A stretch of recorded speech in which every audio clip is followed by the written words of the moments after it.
Photosynthesis का दूसरा half start करते हैं, वो है लाइट इंडिपेंडेंट रिएक्शंस का, जिन्हें हम पहले पढ़कर आ चुके हैं कि हम लोग क्या कहते हैं, डार्क रिएक्शन भी कहते हैं।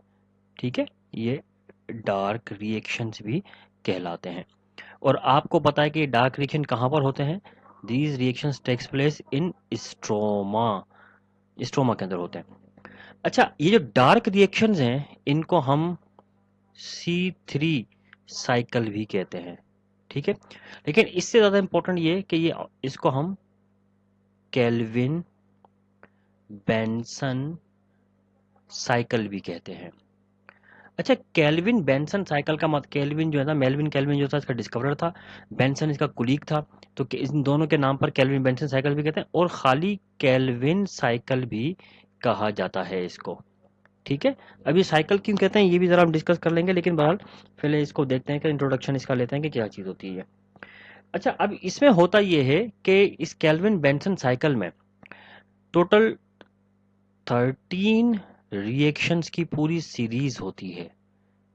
13 रिएक्शंस की एक सीरीज है, मतलब टोटल 13 रिएक्शन होते हैं जिसमें 11 एंजाइम्स इन्वॉल्व होते हैं। ठीक है, 11 एंजाइम, तो टोटल 13 रिएक्शंस हैं और 11 एंजाइम इसमें अंदर क्या होते हैं, इन्वॉल्व होते हैं।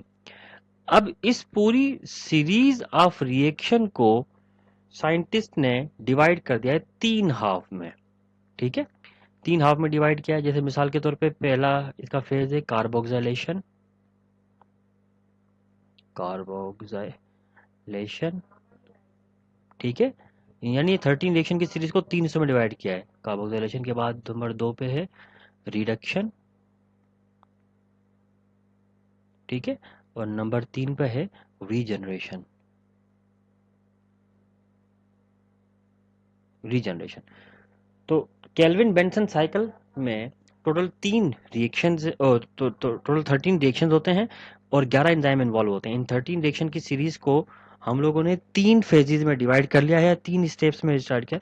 ये वैसे कोई फेज वेज कोई डिस्टिंक्ट फेज इसमें होता नहीं है, ये हमने अपनी स्टडी को आसान बनाने के लिए इसको 3 फेजेज में डिवाइड किया है। पहला फेज है कार्बोक्सिलेशन, रिडक्शन दूसरा, और इसके बाद रीजनरेशन तीसरा। अब हम, और ये तीनों के तीनों फेज जो होते हैं ये स्ट्रोमा के अंदर होते हैं, और इन तीनों फेजेस में होता ये है कि जो केल्विन बेंस सॉरी जो लाइट रिएक्शन के प्रोडक्ट है ATP और NADPH2 जो बने थे स्ट्रोमा में आए थे, ये यूज होंगे इसके अंदर। ठीक है, ये तीनों चीज़ें क्या होना शुरू हो जाती हैं, यूज़ होना शुरू हो जाती हैं। तो अब हम ज़रा देखते हैं कि इसके अंदर क्या क्या चीज़ें यूज़ होती हैं और ये साइकिल कैसे ऑपरेट होता है और इसको केल्विन बेंसन साइकिल क्यों कहा जाता है।